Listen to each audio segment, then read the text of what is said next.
Hello students, welcome to my channel study with hello Suman. तो आज का जो ये वीडियो होने वाला है बहुत इंपॉर्टेंट वीडियो है, क्योंकि हम लोग सोशल साइंस आपका जो है सेट वन, ठीक है, क्लास 10 के लिए जो सोशल साइंस है आपका, इसमें से कुछ इंपॉर्टेंट क्वेश्चन को हम लोग करने वाले हैं। ठीक है, आप लोग क्या किए हैं, देखिए आप लोग तो चैप्टर को किए ही होंगे।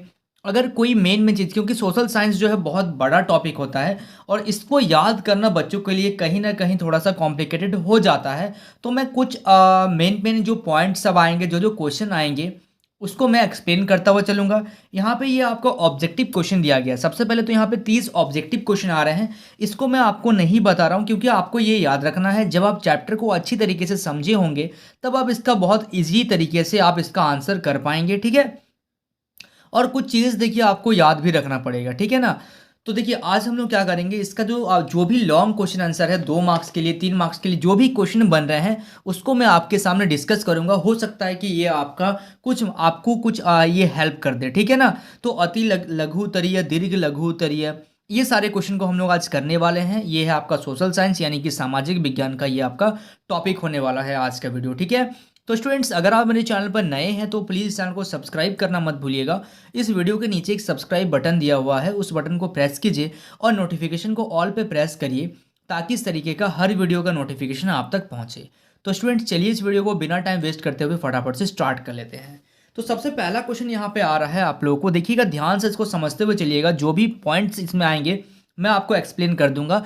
आप लोग अगर एक बार मान लीजिए इसको समझ लेते हैं तो आपको बहुत ईजी होगा इसको याद करने के लिए, ठीक है। क्योंकि हम लोग ऐसे तो इसको रटना अलग चीज़ हो जाता है, लेकिन अगर समझ के अगर हम लोग उसको याद करते हैं तो वो हम लोगों को दिमाग में याद रह जाता है चीज़, ठीक है। तो चलिए यहाँ पे देखिएगा, सबसे पहला क्वेश्चन जो आ रहा है, उदारवाद का अर्थ क्या होता है, यानी कि उदारवाद जो होता है वो आखिर में होता क्या है। तो इसके अकॉर्डिंग जो आंसर आपको दिया गया है, इसी के अकॉर्डिंग मैं आपको बताऊंगा। नया आंसर मैं आपको नहीं बताऊंगा, इसी को मैं एक्सप्लेन कर देता हूँ, ठीक है। तो उदारवाद शब्द जो है वो लातिनी भाषा यानी कि लिबर शब्द से निकाला गया है, जिसका अर्थ है कि आज़ाद, ठीक है। तो मतलब उदारवादी जो शब्द है वो किस भाषा से लिया गया है, वो लीबर शब्द से लिया गया, लातिनी भाषा है। और लातिनी भाषा में ही एक शब्द है आपका लीबर शब्द से निकाला गया है, जिसका अर्थ होता है क्या, आज़ाद।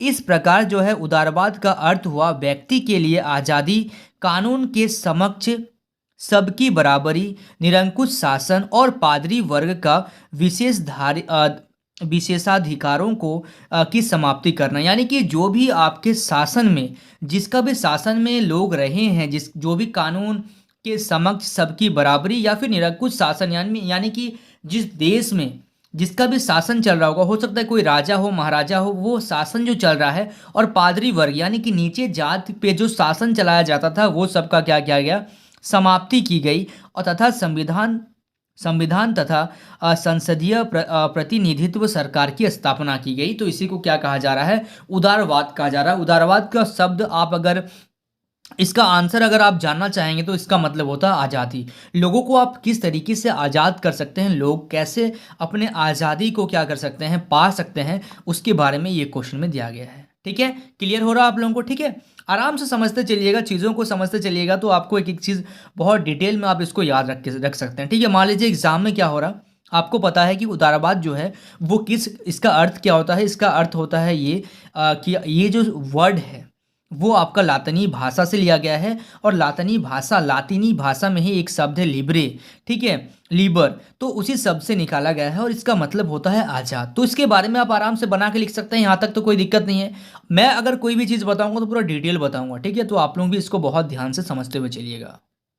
इसके बाद देखिएगा, नेक्स्ट क्वेश्चन आपके सामने है। यहाँ पे बताया जा रहा है गिरमिटिया मजदूर कौन थे, ठीक है। तो ध्यान से समझिएगा, गिरमिटिया मजदूर एक तरह के कछुआ मजदूर होते हैं जो एक समझौते द्वारा मालिक रखता है, ठीक है। यानी कि कुछ उसके साथ कुछ बातचीत करता है, कुछ उसके साथ कंडीशन रखता है, यानी कि कुछ आपका रूल्स रखता है, ठीक है। यानी कि यहाँ पे कुछ समझौता उसके साथ करता है, मालिक जो है उसके साथ समझौता करता है, जिसका एक निश्चित समय के लिए होता है, जो कि एक निश्चित समय तक ही सीमित रहता है, तथा एक नए देश में काम के लिए लागू करता है। यानी कि किसी भी मजदूर को किसी तरीके से मालिक क्या करता है, मान लीजिए कुछ काम चल रहा है, मान लीजिए आपका घर में कंस्ट्रक्शन का काम चल रहा है, तो वो काम तब तक चलेगा वो काम कब तक चलेगा पहले ये बताइए? वो काम तब तक चलेगा क्योंकि उसका एक सीमित होगा, समय सीमित होगा और आप जब काम को करवा रहे होंगे, तो उसमें कहीं न कहीं आप उससे कुछ बातचीत किए होंगे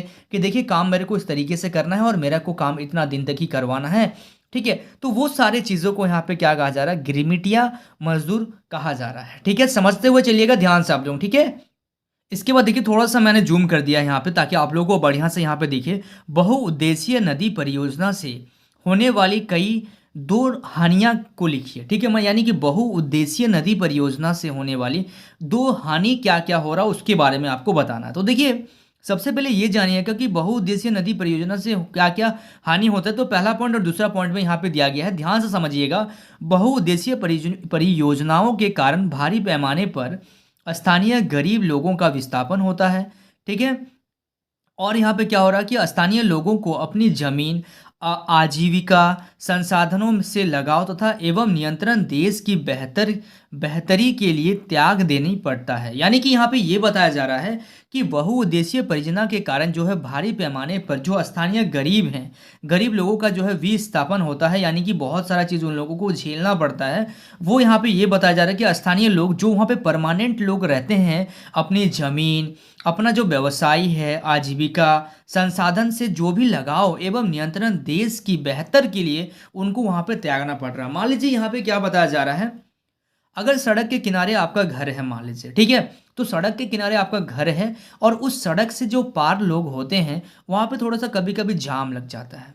तो सरकार की ये डिसीजन लेती है कि रोड को क्या किया जाएगा, एक परियोजना बनाएगी जिसमें से रोड को क्या किया जाएगा, चौड़ा किया जाएगा, रोड को बढ़ाया जाएगा। तो कहीं न कहीं आपको आपके घर को नुकसान होता है। ये नुकसान हम लोगों को इसलिए करना पड़ता है, उठाना पड़ता है क्योंकि ये हमारे देश के लिए, बेहतर भविष्य के लिए हम लोगों को ये त्यागना पड़ता है, ठीक है? तो थोड़ा-सा ज़मीन चल जाता है हम लोगों का, ठीक है ना?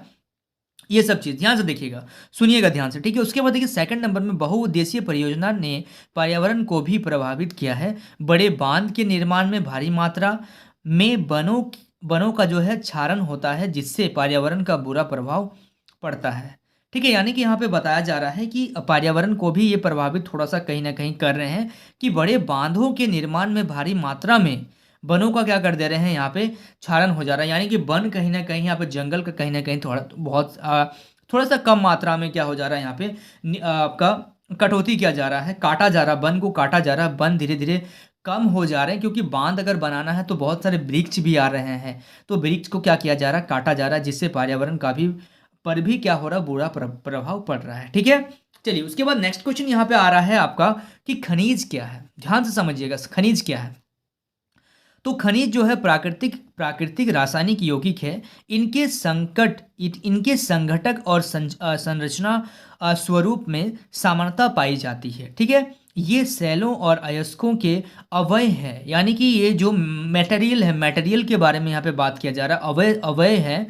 इनकी उत्पत्ति जो है भूगर्भ में ही हो रही है, विभिन्न भूवैज्ञानिक प्रक्रियाओं के द्वारा हुई है। यानी कि खनिज क्या है? खनिज एक प्रकार का प्राकृतिक रासायनिक यौगिक है, यानी कि ये जो है इसका जो उत्पत्ति हो रहा है वो कहाँ से आ रहा है? भूगर्भ, यानी कि ये प्राकृतिक का देन है, इसको कोई बना नहीं सकता है, ठीक है? तो खनिज जो है, खनिज को कोई बना नहीं सकता है, ठीक है? ये क्या हो रहे हैं, भूगर्भ में ही क्या हो रहे हैं, उत्पत्ति इनका हो रहा है और इसको भूवैज्ञानिक प्रक्रियाओं के द्वारा इसका मतलब विभिन्न भूवैज्ञानिक यानी कि वैज्ञानिकों के द्वारा इसको सामने लाया जा रहा है, इसको और रिफाइन किया जा रहा है, ठीक है?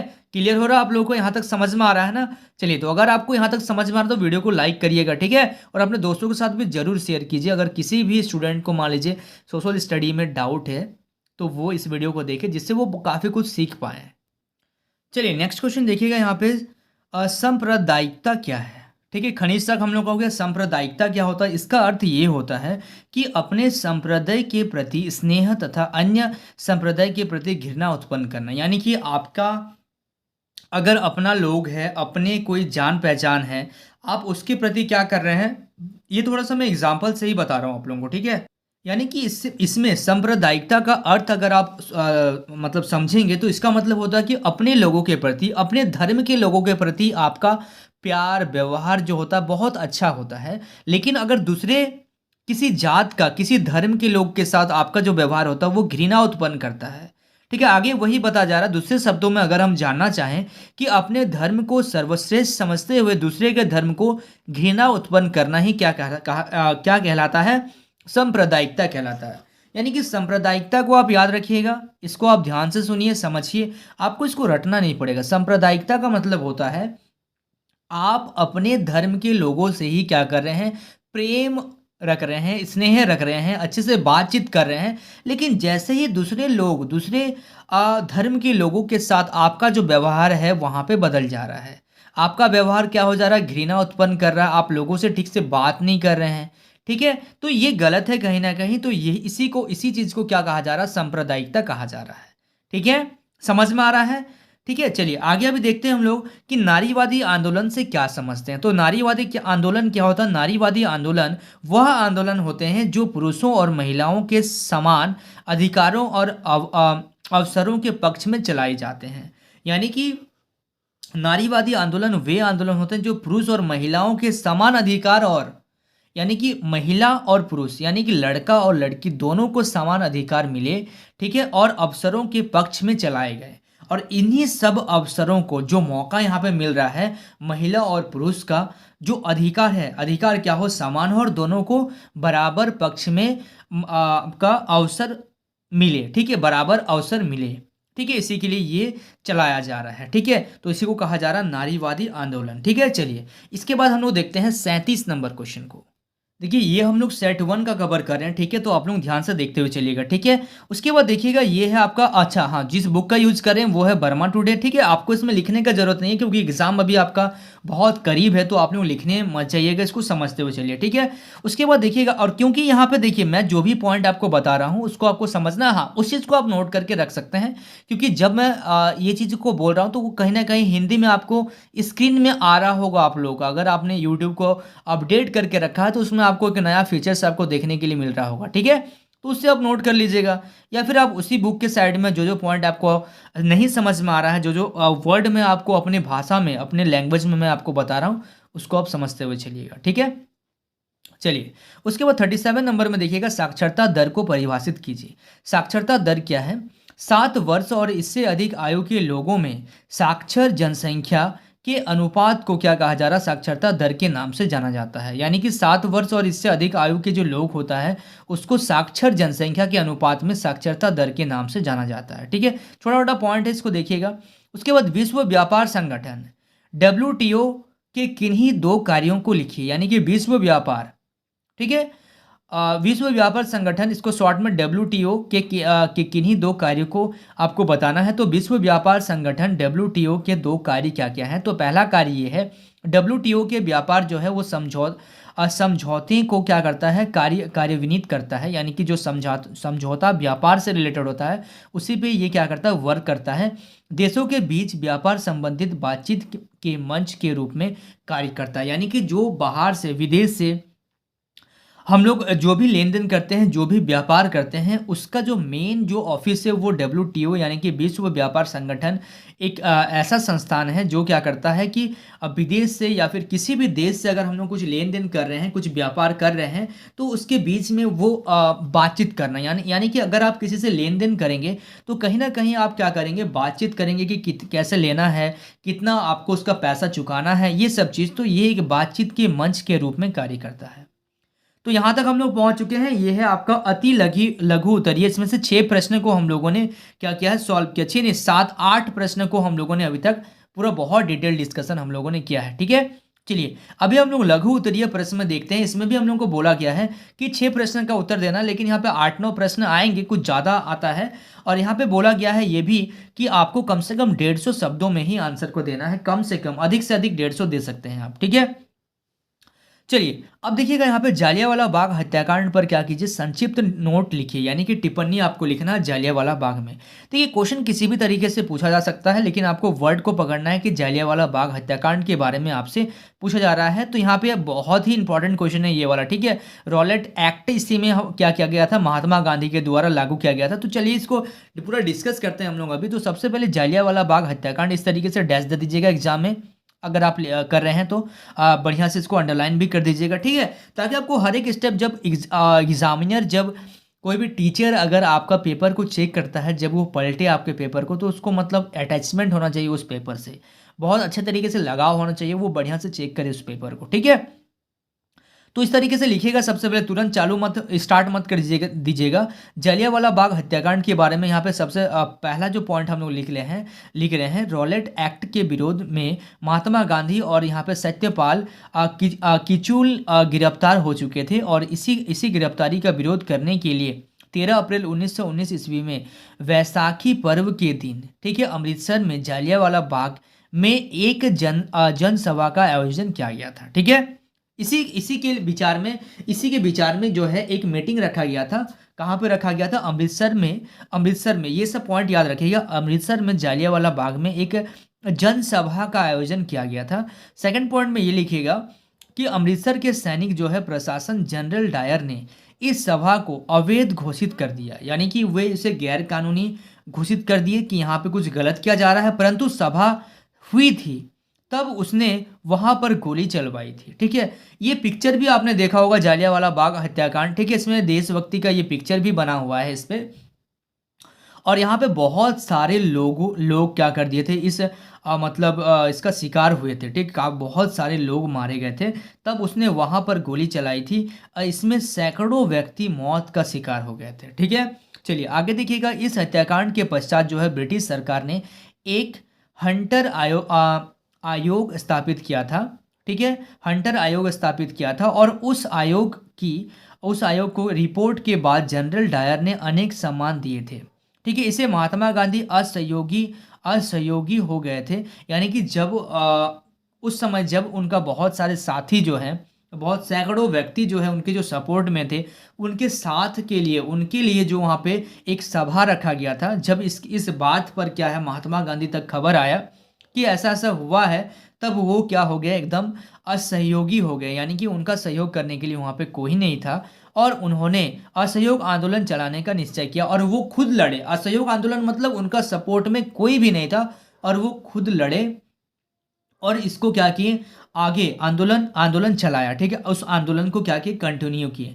अब उस आंदोलन का नाम पड़ गया असहयोग आंदोलन चलाने का क्या किया, निश्चय किया।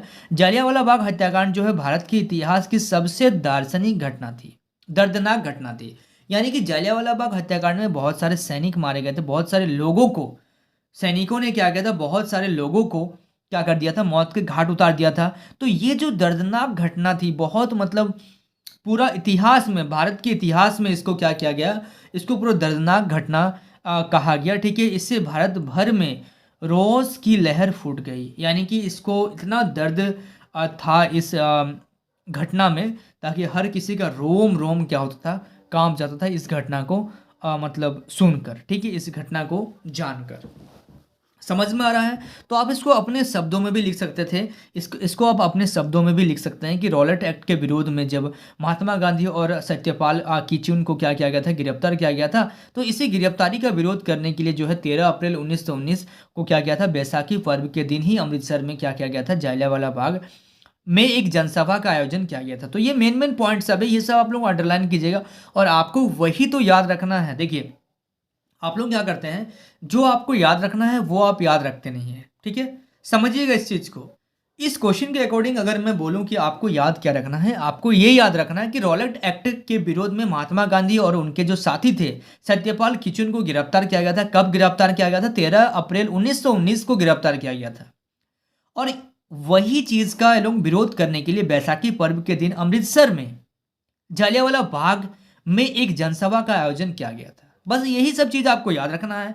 उसी में क्या हो गया था, जनरल डायर ने इस सभा को अवैध घोषित किया, और यहाँ पे जितने भी लोग थे, जितने सैनिकों को ऑर्डर दिया गया, वहां पर गोली चलवा दी थी सैनिकों के द्वारा, और इसमें हजारों सैकड़ों लोग जो व्यक्ति क्या हो गए थे, शिकार हो गए थे, मौत के घाट उतार दिया गया था उनको, ठीक है।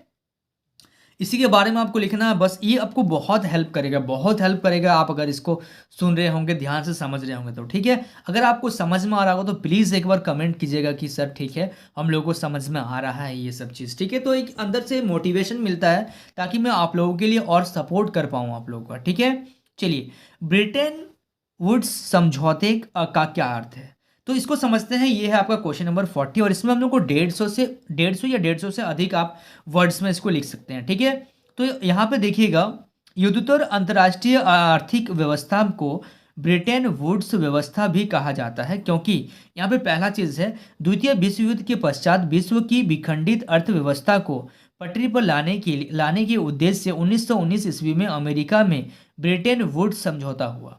यानी कि जब द्वितीय विश्व युद्ध हो गया था, उसी के पश्चात जो था पूरा देश जो था वो अस्त व्यस्त हो गया था, यानी कि अलग अलग पार्ट में बढ़ गया था, पूरा बिखर गया था, विखंडित हो गया था। विखंडित मतलब क्या है कि बिखर गया था। तो अर्थव्यवस्था को पटरी पर लाने के उद्देश्य से, अर्थव्यवस्था को पटरी पे लाने के मतलब फिर से उसी चीज़ को बढ़िया से, उस देश को बढ़िया से बनाने के लिए 1944 ईस्वी में अमेरिका में ब्रिटेन वुड्स समझौता हुआ। इस समझौते का उद्देश्य जो है औद्योगिक विश्व में आर्थिक स्थिरता तथा पूर्ण रोजगार को बनाए रखना था, ठीक है। यानी कि जिस तरीके से देश चल रहा था, ठीक है, उसी तरीके से जो औद्योगिक विश्व में मतलब जिस तरीके से वो देश चल रहा था और जैसे लोग वहाँ पे जी रहे थे, उसी तरीके से उनको फिर से क्या करना था, एक बनाना था, ठीक है। तो ये कहाँ पे हुआ था, ये समझौता हुआ था 1944 ईस्वी में अमेरिका में ब्रिटेन वुड्स समझौता के नाम से इसको जाना गया। चलिए आगे सुनिएगा इसमें आप लोग। तो युद्ध के पूर्व तथा युद्ध के दौरान जो है सदस्य देशों के विरुद्ध व्यापार में घाटे से निपटाने के लिए अंतर्राष्ट्रीय मुद्राओं कोष की स्थापना की गई। यानी कि युद्ध से पूर्व, युद्ध के बाद जो है, युद्ध के दौरान जो सदस्य देशों में जो विदेशी व्यापार के घाटे को निपटाने के लिए, यानी कि जो घाटा हो गया था युद्ध के बाद, जो घाटा हो गया था, जो भी खर्च हुआ था या फिर जो भी नुकसान हुआ था, उसी चीज़ को क्या किया गया, उसी चीज़ को रिकवर करने के लिए अंतर्राष्ट्रीय मुद्रा कोष की स्थापना की गई। इस प्रकार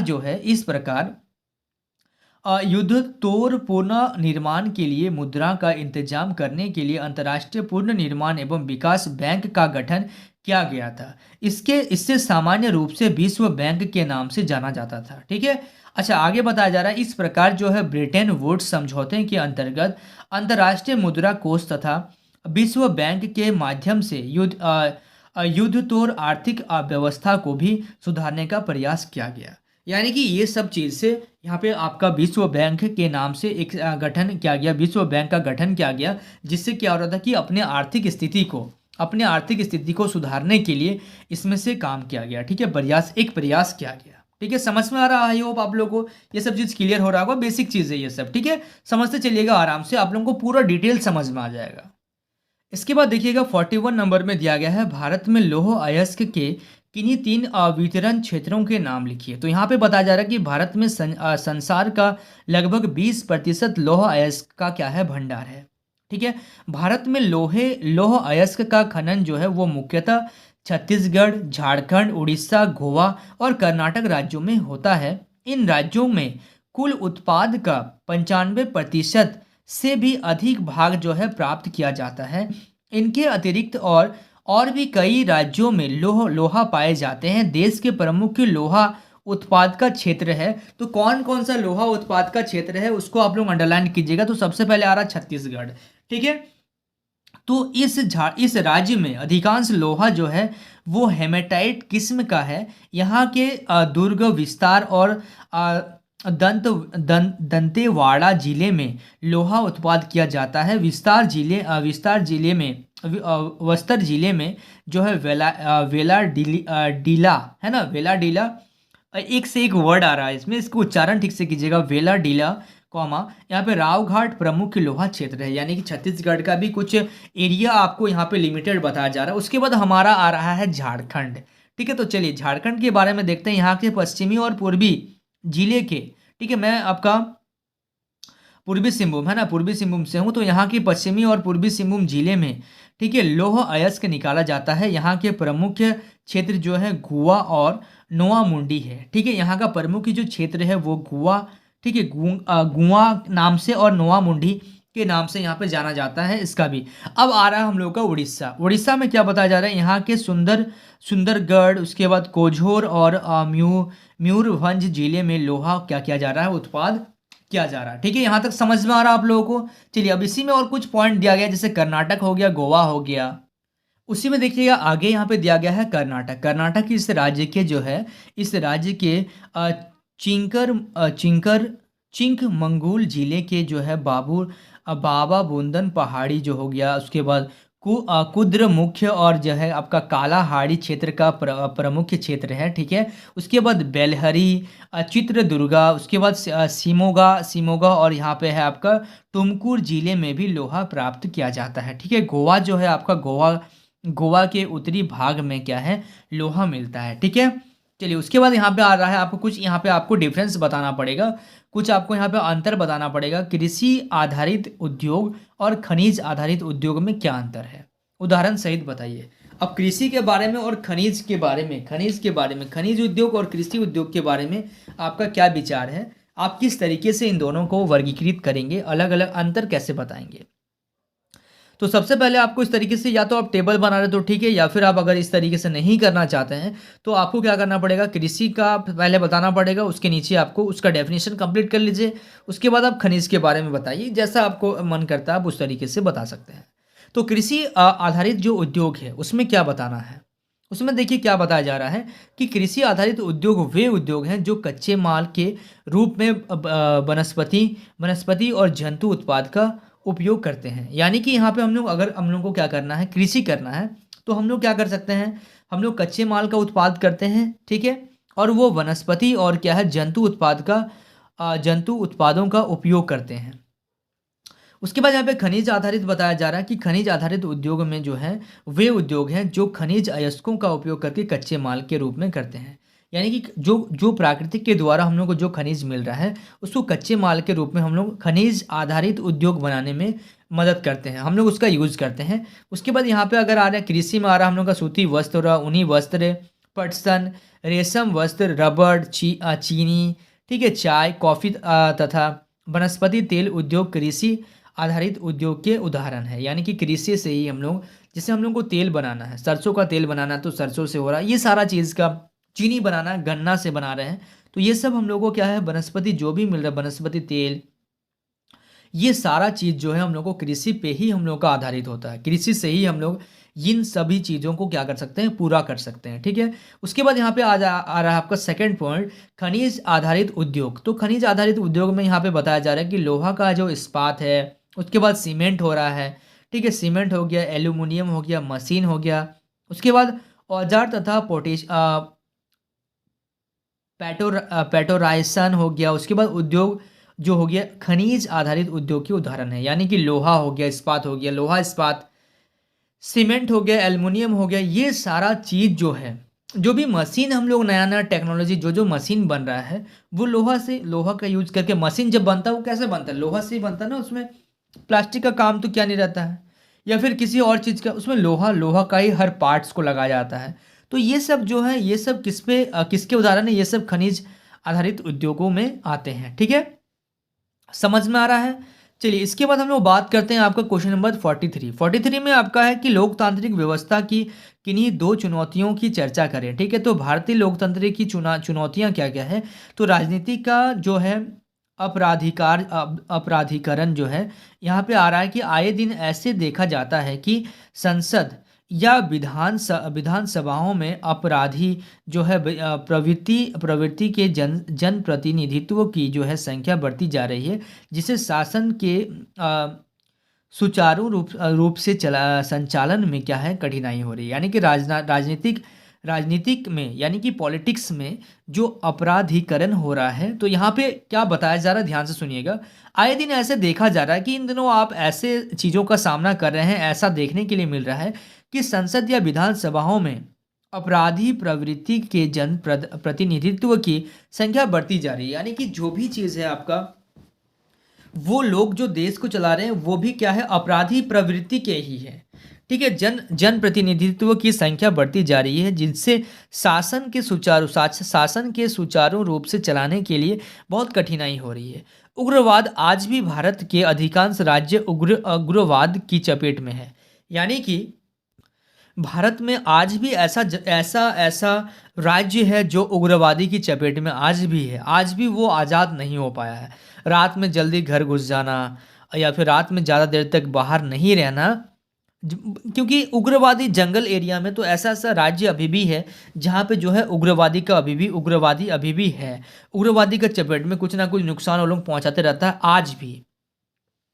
तो आज किसी भी रूप से देश के अंतर्गत कहीं ना कहीं उग्रवादी घटनाएं घटती रहती है, जिससे जो है वो भारतीय लोकतंत्र के सफल संचालन में जो है वो व्यवधान उपस्थित हो रहा है। यानी कि कहीं ना कहीं ये क्या हो रहा है कि भारतीय लोकतंत्र के सफल संचालन में व्यवधान उपस्थित हो रहे हैं। ठीक है, यानी कि कहीं ना कहीं वो लोग मुश्किल इस भारतीय के लोकतंत्र को क्या कहीं ना कहीं इन सफल संचालनों में क्या कर रहे हैं, बाधा कर रहे हैं। ठीक है, चलिए अब आगे इसमें अगर हम लोग बात करें कि 44 नंबर है बहुदलीय व्यवस्था पर संक्षिप्त टिप्पणी लिखिए। आपको संक्षिप्त इसके बारे में पूरा डिटेल डिस्कस करना है आपको कि बहुदलीय व्यवस्था क्या होता है। जब अनेक दल सत्ता के लिए होड़ में हो और दो दलों से ज़्यादा के लिए अपने दम पर या दूसरों के संगठन गठबंधन करके सत्ता में आने का जो है ठीक ठीक अवसर हो, तो इसे जो है बहुदलीय व्यवस्था कहते हैं। भारत में भी ऐसे ही बहुत व्यवस्था है। इस व्यवस्था में कई दल गठबंधन बनाकर भी सरकार बनाते हैं। जब किसी बहुदलीय व्यवस्था में अनेक पार्टियां चुनाव लड़ने और सत्ता में आने के लिए आपस में हाथ मिला लेती है तो इसे गठबंधन या मोर्चा कहा जाता है। यानी कि दूसरे दल के लोग जो हैं एक दूसरे दल से जब आपस में क्या करते हैं, मिल जाते हैं, क्योंकि जीतना है उनको, तो जो पार्टी जीत रहा है उसके साथ अगर वो मिल जाते हैं तो दोनों का एक गठबंधन होता है। उसी को हम लोग क्या कहते हैं, गठबंधन कहते हैं। मतलब दोनों अलग अलग मोर्चा को एक साथ लाना, यह मोर्चा कहा जाता है। जैसे 2004 के संसदीय चुनाव में, ठीक है, 2004 के संसदीय चुनाव में भारत में ऐसे 3 मुख्य गठबंधन थे: राष्ट्रीय जनतांत्रिक गठबंधन, संयुक्त प्रगतिशील गठबंधन और वार्म मोर्चा। अक्सर बहुदलीय व्यवस्था जो है वो बहुत घालमेल यानी कि घोल मेल वाली लगती है और देश को राजनीतिक अस्थिरता अस्थिरता की तरफ ले जाती है। ठीक है, पर इसके साथ ही इस प्रणाली में भिन्न हितों और विचारों को जो है राजनीतिक प्रतिनिधित्व मिल जाती है। यानी कि बहुदलीय व्यवस्था में क्या होता है कि अलग अलग पार्टी के लोग एक साथ आकर मिल जाते हैं। तो इसी को हम लोग क्या कहते हैं, इसी को हम लोग कहते हैं गठबंधन या मोर्चा कहा जाता है। जैसा कि 2004 के जो है संसदीय चुनाव में ऐसा देखा गया था। और ये गठबंधन जो है वो 3 प्रकार के अलग अलग 3 प्रकार में बटे हुए थे। ठीक है, क्लियर हो रहा आप लोगों को? थोड़ा सा बड़ा था ये, है ना, तो ध्यान से इसको थोड़ा सा एक बार आप लोग समझ लीजिएगा। उसके बाद जो है वो ऋण की किन्हीं 3 शर्तों का उल्लेख करें। यानी कि ऋण क्या होता है, मतलब ऋण मतलब होता है उधार। आप किस तरीके से उधार ले सकते हैं, या तो आप ब्याज पे ले रहे हैं या फिर किसी सामान को दे के ले रहे हैं, तो इस तरीके से। या फिर लोन जो बोलते हैं, लोन मतलब क्या, वो ब्याज का दर होता है। यानी कि आप जो लोन ले रहे हैं वो कैसे ले रहे हैं, आप कुछ इंटरेस्ट दे रहे हैं, कुछ ज़्यादा पैसा चुका रहे हैं। ठीक है, तो यहाँ पे देखिए ब्याज दर, समर्थक, ऋणधार, उसके बाद आवश्यकता, कागजात और भुगतान के तरीकों को सम्मिलित रूप से ऋण की शर्त कहा जाता है। यानी कि यहाँ पे ऐसा बताया जा रहा है कि या तो आप क्या कर रहे हैं, ब्याज से ले रहे हैं, समर्थक ऋणाधार या फिर कुछ शर्त, है ना, समर्थक ऋणाधार ले रहे हैं, आवश्यकता कागजात जैसे जमीन का कागज हो गया या फिर किसी घर का कागज हो गया, वो देकर आप ले रहे हैं उससे पैसा, या फिर भुगतान के तरीकों को सम्मिलित रूप से ऋण को, इन्हीं सारे चीज़ों को ऋण का शर्त कहा जाता है। ऋण की शर्त कहते हैं। ऋण की शर्तों में एक ऋण व्यवस्था से दूसरी ऋण व्यवस्था में काफ़ी फर्क आ जाती है। कर्ज की शर्त जो है वो उधारदाता और कर्जदार की प्रकृति पर भी क्या करती है, निर्भर करती है। ठीक है, समझ में आ रहा है? तो ये आपका इसमें भी आपका निर्भर करेगा कि कर्ज का शर्त क्या है। ठीक है, आपका देखिए, आपको अगर मान लीजिए उधारी लेना है किसी से, तो आप चुकाने का कुछ ना कुछ शर्त होगा। उस शर्त को कि भाई देखिए हम तो पैसा आपको देंगे, लेकिन मेरे को इसके बदले में इतना ब्याज चाहिए, और ब्याज तो आप दीजिएगा ही दीजिएगा। ऐसा नहीं कि आप इसको 50 साल तक आप मान लीजिए 1,000 रुपये लिए हैं और उसका ब्याज मान लीजिए 10 रुपया है प्रति महीना, तो 10 रुपया आप उसको चुका रहे हैं। आप क्या सोच रहे हैं कि चलिए 1000 रुपये देना ही नहीं है इसको, 10 रुपया इसको ब्याज देते रहो, लेकिन नहीं, ऐसा नहीं होता है। उसका एक टाइम लिमिट रहता है कि देखिए हम आपको 1 साल के लिए दे रहे हैं, 1 साल के बाद आपको ब्याज तो चुकाना ही है, साथ में जो पैसा हम आपको दिए हैं उसको भी आपको क्या करना है, चुकाना है। तो इस तरीके से कुछ वहाँ पे कुछ बातचीत किया जाता है, ठीक है। इसके बारे में ज़्यादा आइडिया नहीं है, बट बस जितना दिया गया है उस चीज़ को हम लोग समझ लिए हैं, ठीक से। आई होप आप लोग को समझ में आ रहा होगा, है ना। चलिए अब आगे देखिएगा, यहाँ पे आगे बताया क्या जा रहा है, आगे ये बताया जा रहा है कि उपभोक्ता संचारण परिषद उपभोक्ताओं की किस प्रकार मदद करती है, किन्हीं 3 तरीकाओं का क्या कीजिए, उल्लेख कीजिए।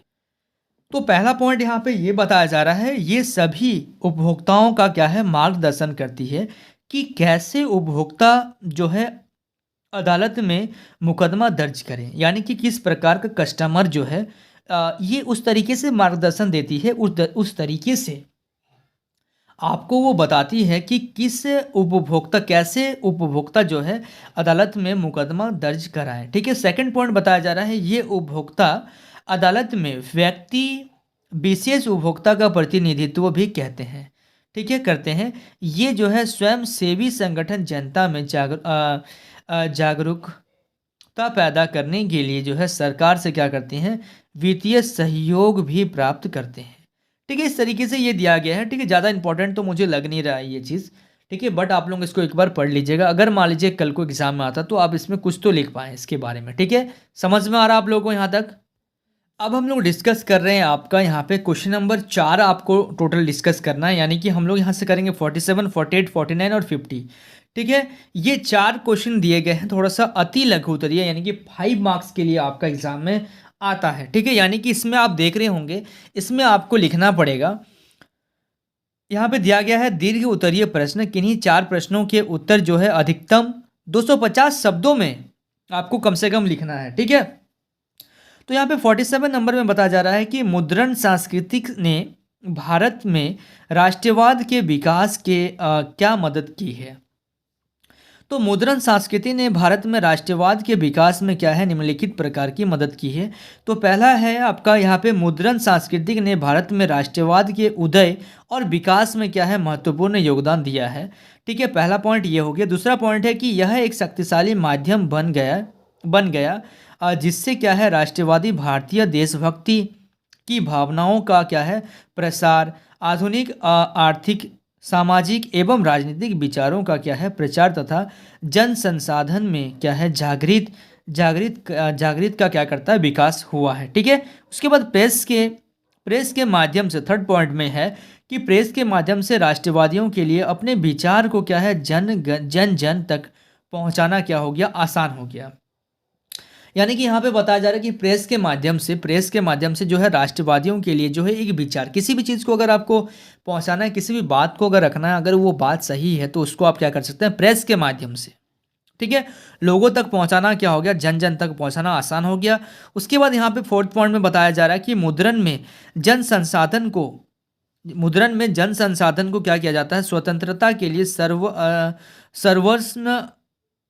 सर्वस्व संपन्न करने की प्रेरणा दी है। बंकिम चंद्र चटर्जी का उपन्यास, यहाँ पे बंकिम चंद्र चटर्जी का एक उपन्यास आ रहा है, क्या है, आनंद मठ, जिसे आधुनिक बंगाली देशभक्ति का बाइबिल कहा जाता है, और उनका गीत जो है वंदे मातरम भारत के जन के लिए जो है सार्वभौमिकता एवं देशभक्ति का क्या है, स्रोत बन गया है, ठीक है। यानी कि यहाँ पे ये बताया जा रहा है कि बाइबल किसका है, आनंद मठ, बंकिम चंद्र चटर्जी का एक उपन्यास है आनंद मठ में, ठीक है, आनंद मठ, जिसके आधुनिक जो है आपका बंगाली देशभक्ति का एक बाइबिल है, उसी में क्या है, उनका जो है वंदे मातरम भारत के जन के लिए क्या है, देशभक्ति का एक क्या है, स्रोत बना हुआ, ठीक है। बहुत अच्छा क्वेश्चन है, ठीक है। इसमें बहुत अच्छा चीज़ बताया गया है, ठीक है, इसको आप लोग समझिएगा। चलिए, ये था मुद्रण संस्कृति के बारे में, भारत के विकास में क्या मदद हुआ है, इसके बारे में ये क्वेश्चन दिया गया था। अब आपके सामने एक क्वेश्चन आ रहा है, उसको ध्यान से देखिएगा, ठीक है। इस क्वेश्चन में बताया जा रहा है, इस क्वेश्चन में आपको बताना क्या है वो चीज़ देखिएगा। क्वेश्चन में बोला जा रहा है कि ईस्ट इंडिया कंपनी ने भारत बुनकरों से सूती और रेशमी कपड़े की नियति आपूर्ति जो है सुनिश्चित करने के लिए क्या क्या किया, क्या किया। ठीक है, यानी कि जो सूती कपड़े का जो हम लोग का आपूर्ति हो रहा था, पूरा नहीं हो रहा था वो चीज़, कमी को कैसे उन लोगों ने सुनिश्चित किया, कैसे उन लोगों ने उसको पूरा किया। तो यहाँ पे बताया जा रहा है आपका 48 नंबर में, अगर आप देखेंगे पहला पॉइंट में बताया जा रहा है कि ईस्ट इंडिया कंपनी ने कच्चे माल खरीदने के लिए जो है बुनकरों को पैसागी पैसागी के रूप में कर्ज दिया। यानी कि एक तरीके से उनको क्या किया, कर्ज दिया कि आप कच्चा माल को क्या करो, तैयार करो, हम उसके लिए पैसा खर्च कर रहे हैं, हम आपको कर्ज दे रहे हैं। इस प्रकार उन्होंने बुनकरों को क्या है, अस्थायी रूप से कर्ज के जाल में फांस दिया। अब वो कर्ज दे रहा है, कर्ज देने से क्या हो गया, जब वो कर्ज ले रहा है तो जब वो उसका फसल तैयार होगा मान लीजिए, उस समय में वो क्या करेगा, अगर फसल अच्छा हुआ तो ठीक है, अगर फसल खराब हो गया तो वो फिर उसका जो पैसा जब इसको चुकाना पड़ेगा, फसल अच्छा नहीं हुआ तो वो पैसा चुकाएगा कहाँ से। तो हमेशा वो क्या हो गया, उनके कर्ज में लोन, देखिए लोन जब भी हम लोग ले रहे हैं, लोन लेना बड़ी बात नहीं है, कोई भी लोन को ले सकता है। ठीक है, मान लीजिए अगर मेरे को अभी कार चाहिए तो हम 20,000 रुपया या फिर 50,000 रुपया देकर एक कार तो ले सकते हैं, लेकिन उस कार का किस्त चुकाते चुकाते हालत ख़राब हो जाएगा। यानी कि हम लोग उस कर्ज के अंदर में आ जाएंगे, एक जाल में फंस जाएंगे। समझ में आ रहा आप लोगों को ना, लेना बड़ी बात नहीं है, चुकाना बड़ी बात है। तो कंपनी ने बेहतर वेतन भोगों जो है वो गुम, मतलब यहाँ पे ईस्ट इंडिया कंपनी तो ये खेल खेल दिया लोगों के साथ में। कंपनी ने वेतन भोगी गुमा सातों शर्तों को जो नियुक्ति की, जो कपास के उत्पाद और बुनकरों द्वारा बनाए जाने वाले रेशम जो है, रेशम को क्या किया, रेशम की निगरानी करते थे। वे यह भी देखते थे कि बुनकर जो है अन्य यूरोपीय कंपनी या अस्थायी या स्थानीय भारतीय व्यापारियों के लिए तो काम नहीं कर रही है। यानी कि लोन ईस्ट इंडिया कंपनी दे रहा है और उन लोगों को ये भी डाउट था, वो लोग इन लोगों को देखभाल भी करता था ताकि दूसरी कंपनी के लिए तो वो हमसे पैसा लेके दूसरी कंपनी को तो ज़्यादा पैसा में नहीं बेच दे रहे हैं, इस चीज़ का भी वो लोग ध्यान रखते थे। इस प्रकार इस तरीके से ईस्ट इंडिया कंपनी को जो है भारतीय बुनकरों से रेशमी और कपड़े के नियमित आपूर्ति मिलती रहती थी। ठीक है, ये था आपका 42 नंबर, सॉरी 48 नंबर। अब देखिएगा 49 और 50 दो क्वेश्चन अभी बाकी है, जिससे आपका ये वीडियो क्या है, कंप्लीट हो जाएगा। तो देखिए ये फर्स्ट वीडियो है हम लोग का सोशल साइंस का। मैं सोशल साइंस का वीडियो एक्चुअली में डालता नहीं हूँ, बट आपका कमेंट आया था इसलिए मैं सोचा कि देखता हूँ कैसे ट्राई किया जाए इसको। ठीक है, ऐसे तो मैं क्लास में पढ़ाता हूँ, बट मैं मैथ से रिलेटेड ही वीडियो प्रोवाइड करता हूँ। ठीक है, चलिए अब देखिएगा 49 में देखिएगा राजनीतिक दलों से क्या है, सुधार के उपयोगों की चर्चा कीजिए। तो लोकतांत्रिक के कामकाज के लिए जो है राजनीतिक पार्टियां बहुत ही महत्वपूर्ण है, क्योंकि दल ही जो है लोकतंत्र का सबसे ज़्यादा जो है प्रकट रूप है। इसलिए यह जो है स्वाभाविक है कि लोकतंत्र में कामकाज की जो है गड़बड़ियों के लिए जो है लोग जो है राजनीतिक दल को ही दोष ठहराते थे। यानी कि कुछ भी काम में अगर कुछ भी गड़बड़ी होती थी तो वो राजनीतिक दलों को ही, यानी कि लोगों को ही, जो राजनीतिक पार्टी से जुड़े गए हैं उनको ही दोषी ठहराते थे।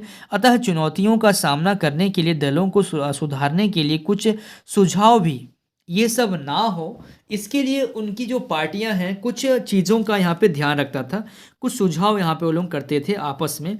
ठीक है, तो पहले है कि विधायकों और संसदों को दल बदल करने से रोकने के लिए संविधान में संशोधन किया गया। नए कानून के अनुसार जो है अपना दल बदलने वाले संसद या विधायकों को अपनी सीट भी गंवानी होगी, उन्हें इसे मानना होता है। ठीक है, यानी कि एक नियम पास कराया गया कि कोई भी विधायक और संसद का कोई भी दल बदल नहीं सकता। संसद का कोई भी लोग और कोई भी विधायक जो है अपना पार्टी को, जिस पार्टी से वो है उसको वो बदल नहीं सकता है। अगर वो ऐसा कर रहा है तो उसको क्या है कि अपनी जो सीट है, ठीक है, जो उसको मान्यता दिया गया है, जो विधायक का जो सीट है वो उसे गंवाना पड़ेगा। ठीक है, ये शर्त उसमें रखा गया था।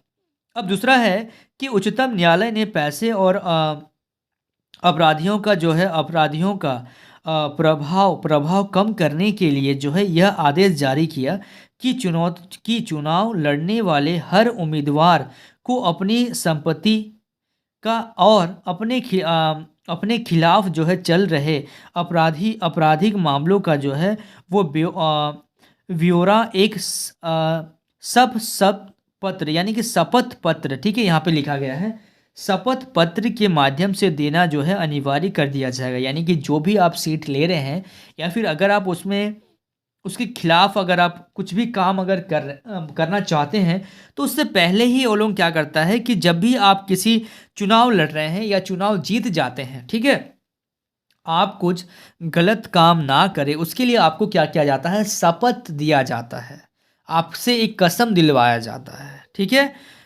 उसके बाद है यहाँ पे चुनाव आयोग ने एक आदेश के जरिए सभी दलों के लिए जो है संगठित चुनाव करना और आयकर का रिपोर्ट भरना भी जरूरी कर दिया, ठीक है। उसके बाद यहाँ पे दिया गया है, उसके बाद जो पॉइंट है आपका इसमें इसमें देखिएगा, राजनीतिक दल का एक निश्चित अनुपात में महिलाओं को टिकट दे। यानी कि यहाँ पे एक नया यहाँ पे आ गया, रूल्स आ गया कि यहाँ पे महिलाओं को भी टिकट दिया जा रहा है राजनीतिक पार्टी में जुड़ने के लिए, वो लोग भी इलेक्शन लड़ सकती है, ठीक है। उसके बाद दल के प्रमुख पदों पर भी औरत के लिए आरक्षण की व्यवस्था की जाए, यानी कि इन लोगों को भी कुछ छूट दिया जाएगा। इसके अलावा राजनीतिक दलों पर लोगों द्वारा दबाव बनकर जैसे आंदोलन और मीडिया आदि के द्वारा भी संभव हो सकता है। इस प्रकार लोकतंत्र जो है वो मजबूत हो सकता है, ठीक है। पूरा समझ में आ रहा है आप लोगों को, ठीक है। तो इस तरीके से क्या हो गया कि धीरे धीरे क्या हो गया कि महिलाओं को भी यहाँ पे सीट देना चालू हो गया और उन लोगों के लिए भी आरक्षण यानी कि कुछ ना कुछ छूट मिलना चाहिए उन लोगों को भी। उन लोगों को भी बहुत सारे छूट का मतलब बहुत सारे फैसिलिटी मिल गया एक तरीके से, आप अगर समझना चाहें तो, ठीक है। चलिए, हालांकि यहाँ पे ये क्वेश्चन आपका आ रहा है, यहाँ पे सत्ता की साझेदारी से आप क्या समझते हैं, यहाँ पे सत्ता की साझेदारी के विभिन्न रूपों को वर्णन कीजिए। ये अथवा में आ रहा, लेकिन हम लोग इसको समझेंगे, इंपॉर्टेंट क्वेश्चन है, ठीक है। सत्ता की साझेदारी, ठीक है, अच्छा क्वेश्चन है यहाँ पे, ठीक है। देखिएगा ध्यान से, सत्ता की साझेदारी के बारे में बताया जा रहा है कि आधुनिक लोकतंत्र व्यवस्थाओं में सत्ता की साझेदारी के अलग अलग तरीके यहाँ पे निम्नलिखित दिए गए हैं। तो पहला है कि सत्ता के बंटवारे का पहला रूप हमें सरकार के 3 अंगों विधायक, कार्यपालिका और न्यायपालिका के सत्ते के बंटवारे में जो है मिलता है। यानी कि हम लोगों का सत्ता का जो भी समाज को जिस तरीके से चलाया जाए तो उनको अलग अलग सरकार ने उनको 3 पार्ट में बांट दिया गया है कि हर किसी का अलग अलग काम रहेगा।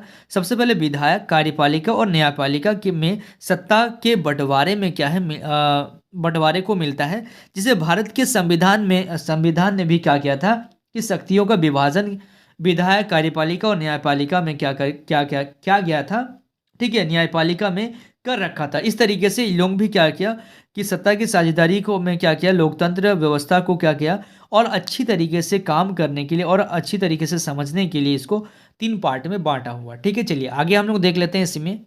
तो वही चीज़ यहाँ पे दिया गया है, जैसे भारत के संविधान में शक्ति का विभाजन जो है विधायक, कार्यपालिका और न्यायपालिका में कर रखा था। शक्ति के ऐसे बंटवारे को जो है क्षैतिज विस्तरण कहा जाता है, ठीक है। उसके बाद सेकंड पॉइंट है कि सत्ता के बंटवारे का दूसरा रूप हमें सरकार के बीच विभिन्न स्तरों में सत्ता के बंटवारे में मिलता है। सारे देश के लिए जो है केंद्र सरकार होती है, प्रांतः यह क्षेत्रीय स्तर पर अलग अलग सरकार होती है।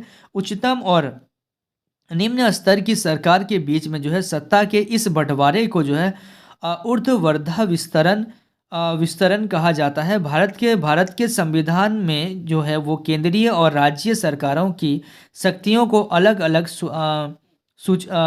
सूचियों में बांटा गया है, यानी कि अलग अलग पार्ट में उसको बांटा गया है कि राज्य सरकार और केंद्र सरकार जो भी शक्ति है उसको अलग अलग पार्ट में बांटना, ठीक है, कैसे कौन क्या काम करेगा उस तरीके से उसको बांटा हुआ है, ठीक है। सत्ता का कई बार जो है बंटवारा सामाजिक समूह जैसे भाषा समूह और धार्मिक समूह में भी कर दिया जाता है, ठीक है। बेल्जियम की जो है सामुदायिक सरकार इस व्यवस्था का एक उच्चतम उदाहरण है, ठीक है। चलिए आगे चलते हैं हम लोग। यहाँ पे आपका बताया जा रहा है कई बार सत्ता का बंटवारा जो है राजनीतिक दलों में एक दबाव समूह में भी कर दिया जाता है। यदि अनेक पार्टियां मिलकर सरकार का निर्माण करती है तो सत्ता का बंटवारा जो है विभिन्न पार्टियों में कर दिया जाता है। कई बार इन पार्टियों में किसी विशेष भाग विभाग के लिए जो है होड़ भी लग जाती है। भारत में भी अब मिली जुली सरकारों का बोलबाला होने लगा है।